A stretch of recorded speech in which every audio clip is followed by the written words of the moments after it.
Ja viimasena vaatame siis lõigukujutise konstrueerimist kumerpeeglis. Ja olgu etteruttavalt öeldud, et see protseduur on äravahetamiseni sarnane kahe eelmise lõigu joonistamise protseduuriga. Ainult, et nendel joonistamistel tuleb siis jälgida seda, et me ikkagi võtaksime arvesse, et tegu on kumerpeegli, mitte nõgusa või tasapeegliga. Ja joonistame endale siis ühe kaare, mis tähistab meil seda kõverpeeglit. Väga oluline on, eks ole, märkida selle kaare keskpunkt, sest selle abil saame me joonistada ristsirgeid. Ja joonistamegi siis ühe ristsirge siia selliselt, et ta läbiks siis peegelpinda ja ulatuks mõlemale poolele. Ja taaskord, eks ole, on see fookuse paika panemise koht. Rangelt võttes peaksime me joonistama siis kaks paralleelset kiirt ja vaatama, kus lõikuvad nende pikendused. Aga kasutame meie seda rusikareeglit, et fookus jagab raadiuse suhtes 1/3 ja 2/3. Nii et kui mul on see raadius siin 6 sentimeetrit, siis eks ole 2 sentimeetrit jääb fookuse ja peegli vahele ja 4 sentimeetrit jääb siis keskpunkti ja fookuse vahele. Nüüd on meil peegel, nüüd on meil peegli telg, keskpunkt ja fookus ja suvalisele kaugusele peegli ette joonistame siis suvalise pikkusega lõigu ja jällegi joonistame ta siis selliselt, et ta oleks meil selle peegli teljega risti. Nii et alustame. Ikka tuleb meid huvitavast punktist valida 2 kiirt ja kõverpeegli puhul on 1 kiireks siis peegli teljega paralleelne kiir ja teiseks kiireks siis peegelpinnaga ristuv kiir. Nii et võtame siis jälle aga punkti A. Proovime siit joonistada nii paralleelse sirge selle peegli teljega kui vähegi võimalik.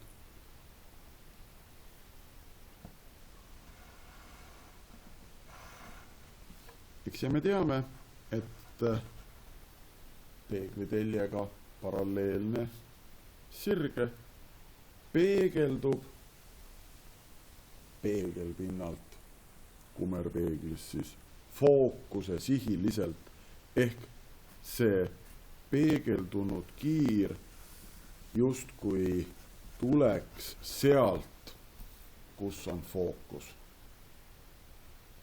Ja teise kiire peame me siis joonistama risti peegelpinnaga ehk ma sätin joonlaua selliselt, nagu ma tahaksin siis ühendada omavahel punkti C ja punkti A. See on siis nüüd see ristsirge, eks ole, ja kui me peame joonistama siis valguse, mis langeb peegelpinnaga risti, siis peab see valgus tulema loomulikult mööda seda ristsirget ja kui valgus tuleb mööda ristsirget, siis pöördub ta peeglilt tuldud teed pidi tagasi. Ja vaadates nüüd, mis siis juhtub või mis on juhtunud meie peegeldunud kiirtega, näeme, et nad pärast peegeldumist moodustavad hajuva valgusvihu ja hajuva valgusvihu korral tuleb siis neid kiiri pikendada peegli taha ja me leiame üles nende peegeldunud kiirte pikenduste lõikepunkti, kuhu siis tekib selle punkti A kujutis ja kuna ta tekib kiirte pikenduste lõikepunkti, siis on tegu punkti A näivkujutisega. Ja kordame siis seda sama protseduuri punktist B. Ikka nii, et kõigepealt siis paralleelne kiir.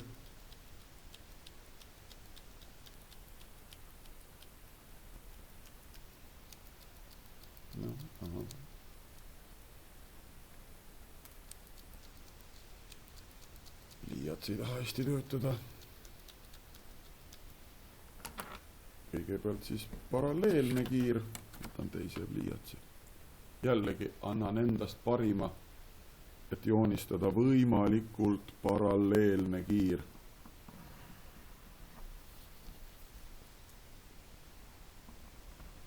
Ja see peegeldub siis nii, nagu ta saaks alguse fookusest.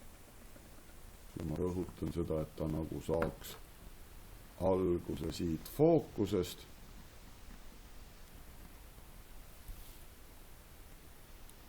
Ja teise kiire peame siis valima peegelpinnaga risti. Ehk ma siis ühendan punkti B ja punkti C joonlauaga ja joonistan siia siis ristsirge. Ja see teine kiir peab siis langema peeglile mööda